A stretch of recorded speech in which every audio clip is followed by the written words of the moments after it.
keputihan itu bukan haid, tapi keputihan itu hukumnya najis. Nah ini dia, perempuan banyak sekali yang skip pemahaman tentang ini. Jadi tidak memahami tentang keputihan. Jadi kalau sholat, padahal kan kita setiap hari perempuan itu mengalami keputihan itu ya. Hampir setiap perempuan keputihan. Karena normal memang perempuan mengeluarkan cairan pada masa suburnya apalagi. Jadi tapi kebanyakan perempuan di luar sana itu tidak memahami kalau keputihan itu hukumnya najis. Sehingga mereka seumpama sehari ini pakai celana nih. Pakai celana, ketika sholat langsung wudhu. Tidak ada proses istinja, tidak ada proses menyucikan diri dari najis yang bernama keputihan tadi. Nah ini dia termasuk salah kaprah dalam fikih kewanitaan yang sering terjadi juga.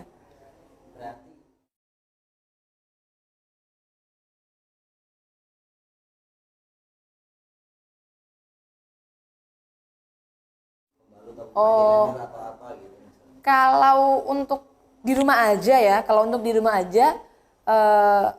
selama di rumah aja kan kita nggak perlu khawatir kan.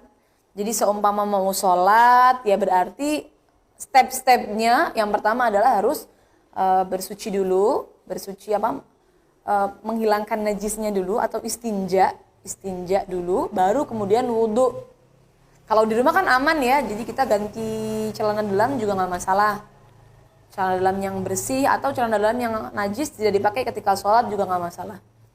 Tapi kalau sedang di perjalanan, karena kan agak ribet kalau di perjalanan ganti-ganti seperti itu, maka usahakan pakai semacam pembalut atau panty liner. Itu nanti ada keputihannya diambil, lalu istinja, mencucikan diri atau menghilangkan najis keputihannya, baru kemudian berwudu.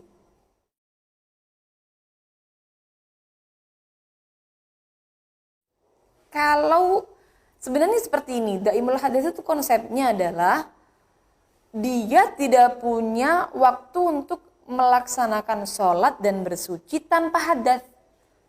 Jadi itu ketika seumpama wudu, sholat, itu pasti ada hadasnya. Nah kalau keputihannya sesering itu, maka berarti masuk daimul hadas. Tapi kalau tidak sesering itu, seumpama bisalah setelah wudu langsung sholat, itu tidak pakai keputihan, maka berarti ya bukan daimul hadas. Jadi orang yang daimul hadas, kalau memang mengeluarkan cairan yang najis, itu cara baik itu darah ataupun keputihan sama aja ini. Cara bersucinya itu ada beberapa stepnya, jadi tidak sama seperti orang yang normal nih. Kalau orang yang daimul hadas, yang pertama adalah membersihkan atau istinja. Setelah istinja, kemudian menyedikitkan najis yang keluar. Nah, menyedikitkan najis yang keluar ini bisa dengan dua cara. Yang pertama dengan menyumbat dengan semacam kapas ke daerah kewanitaan pada area yang tidak wajib dibasuh saat istinja. Jadi agak dalam memang. Kapas dibulat-bulat agak dimasukkan ke area yang tidak wajib dibasuh saat istinja. Lumayan dalam ini teman-teman. Biasanya kalau yang perawan agak takut, maka yang nanti seumpama perawan bisa ikut cara yang nomor 2. Nah, cara nomor 2 ini adalah dengan menggunakan pembalut dan celana dalam yang ketat. Harus ketat, karena kalau tidak ketat tidak punya daya untuk menyedikitkan najis yang keluar. Nah, setelah menyumbat atau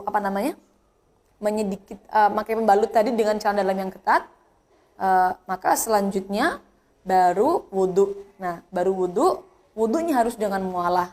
Harus dengan mualah dan juga tentunya niat wudhunya itu beda dengan yang lain.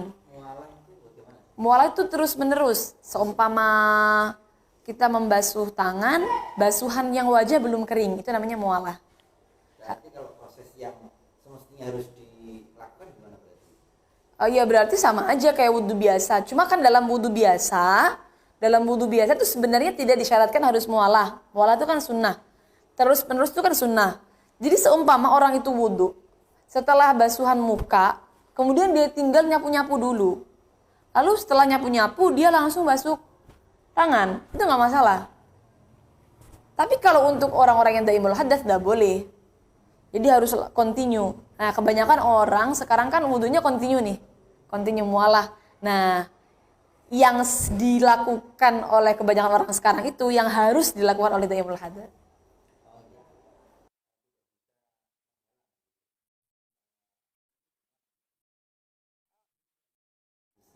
Oh iya, makanya tadi itu kalau hanya dengan pembalut saja, maka harus didampingi dengan celana dalam yang ketat. Maka harus pakai korset. Kalau tidak pakai korset, celana dalam yang ketat tadi atau apa namanya, hanya pakai celana dalam yang seperti biasa, bahannya nyaman, itu tidak menyedikitkan najis yang keluar, hanya menampung saja. Maka kalau menurut Syafi'i ya ini tidak cukup untuk dipakai ketika bersuci dalam istihadah. Bahasanya adalah taklilan liddam. Oh gitu. Dalam redaksi kitabnya adalah taklilan liddam. Jadi makanya ada dua opsi. Cuma memang yang paling utama mengerjakan dua-duanya. Kalau seumpama satu aja tidak cukup, maka harus dua-duanya dipakai. Jadi menyumbat dulu, lalu setelah menyumbat pakai pembalut tadi. Jadi harus dua-duanya. Seumpama hanya satu aja, seumpama dengan pembalut dan celana dalam yang ketat sudah bisa taklilan liddam, maka cukup pakai itu. Kalau tidak cukup berarti harus dengan menyumbat seperti itu. Berarti dengan melihat pas terus atau pas terus itu Iya, pas lancar gitu. iya pas lancarnya, banyaknya darahnya. Sama pas bancar darahnya cukup dengan softtek dan celana dalam yang ketat, maka tidak masalah. Tapi teman-teman mungkin bisa dijadikan solusi ya. Jadi kan kadang-kadang teman-teman itu ada sebagian yang perawan itu, wah nanti kalau ketinggalan di dalam gimana? Orang itu kalau nyumbat ketinggalan di dalam gimana? Kalau selap udaranya sampai robek gimana? Kan ada teman-teman yang mungkin was-was sampai segitunya. Dan memang kalau kita lihat daripada saran dokter tidak disarankan memasukkan hal-hal yang ya itu kan termasuk bukan lazimnya kan memasukkan semacam kapas ke dalam area kewanitaan. Itu kalau dokter tidak disarankan. Sehingga mungkin bisa dibuat solusi dalam mazhab Hanafiyah itu hanya cukup pakai pembalut saja. Ya jadi solusi. Jadi supaya teman-teman itu punya solusi lah. Seumpama bisa pakai Syafi'iyah bagus sekali. Tapi kalau untuk jadikan solusi, jadi untuk perawan mungkin kalau sudah menikah, saya rasa pakai Syafi'iyah harusnya. Kalau anak-anak perawan ya mungkin takut, atau anak-anak kecil. Jadi kan istihadah itu kan tidak selalu dialami oleh orang yang sudah menikah saja. Kadang-kadang anak baru keluar darah langsung istihadah. Nah kan kasihan, seumpama anak itu baru 10 tahun lalu langsung istihadah. Kan kasihan seumpama dikasih hukum yang kamu harus menyumbat. Kan kasihan mereka aja dengan darah aja takut ya. Maka kan ya sudah, cukup pakai pembalut saja. Seumpama pakai celana dalam yang ketat ya, kita pakaiin korset kan kasihan juga. Anak-anak kecil masa langsung pakai korset-korset seperti itu kan.